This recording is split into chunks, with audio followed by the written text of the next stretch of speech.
This is Sally Lee, editor-in-chief of Parents Magazine, and she's here because we're going to build today, together, a project for parents and children. A growth chart. So this is kind of what I had in mind here, sort of a rocket ship, you know, because you're growing up, the rocket ship goes up. That's a great idea. All that stuff. So the background right here is actually going to be made of this stuff right here, pegboard. But I want to start by working on the nose cone up here. We begin by drawing the triangular-shaped nose cone onto a 1x12 piece of pine. So this is a Japanese handsaw, and are you experienced with handsaws? No. Not a lot? No, Well, I think you're going to really fall in love with this one. This is so easy to use from the very first. It's a design that's remained virtually unchanged for hundreds, if not thousands of years in Japan. They were originally made by Japanese sword makers. And so let me show you how to use this. Unlike Western saws, this saw cuts as you pull it toward you. I guess this is pretty good for the biceps, too. Oh, it's wonderful for the biceps. Whoa, okay. That's pretty good. There you go. Very nice. Very nice. Tip it up a little bit.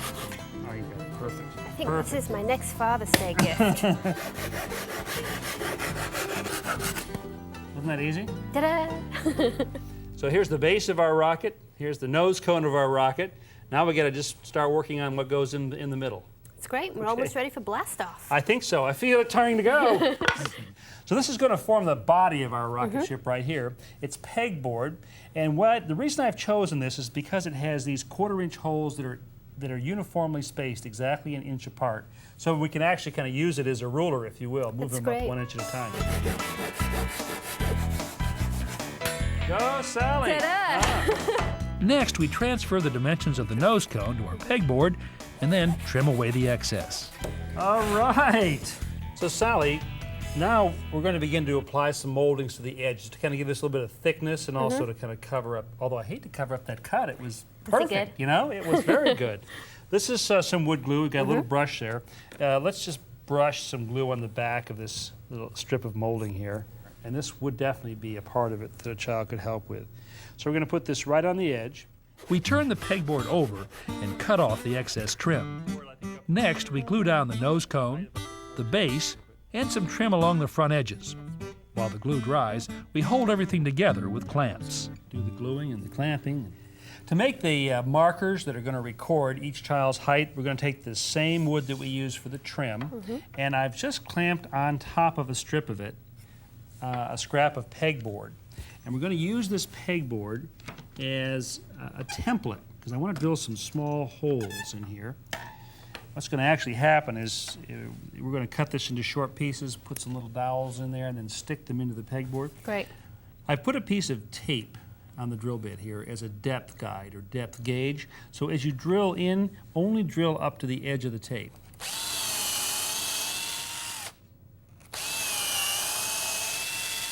So now we're going to cut these into short sections. It's the zen of sawing. The zen, become one. With the saw. You have done it. You're there. You're in the saw zone. That's right. We dab a bit of glue inside each hole in our markers and then tap in a couple of 1/4-inch dowels for pegs. Okay. Now, just to be sure that everything fits, before the glue dries, we're going to actually put them into a couple holes here. That'll help align everything like that. It looks good, right? Looks great. It needs a little color. It does. So let's grab some paint and come back and do a little decorating on this. Wonderful. Shall we paint? I'm ready. You want to take the base down there? Yes. What color are you going to use? I think I'm going to yellow. use blue here. Okay. I'm using yellow for the pegboard. And this is a gloss paint, right? This is gloss, and this will. The reason I've gone with gloss on this is just, easy to clean. Finger marks, hand marks will come off. Now, this is going to take more than one coat to cover because the hardboard here is very, very dark. And I don't want to lay on too much paint because I don't want to clog up the holes. But to be on the safe side, I'm running a piece of dowel through each hole to clear away any excess paint. And we have a rocket ship. You know, you could have a lot of fun with this right now just by decorating it. One thing would be a good idea is to put the actual measurements up the side here. Either paint them on, or you could take one of those cloth sewing tape measures and just glue it right on here. Oh, what a great idea. What would you put up here? I think I'd put something like reach for the stars. Oh, I like that. Yeah. Very much. And you could also put other things down here. And of course, these just move as the child grows up. You can put that one up and just move it on up to the next notch. There we go. And of course, they can be personalized. Matter of fact, I'm going to personalize this with my daughter's name. Let's see. D-A-N-I-E-L-L-E. Now, she isn't very big right now, so I'll put it down here. She's going to have to grow into this.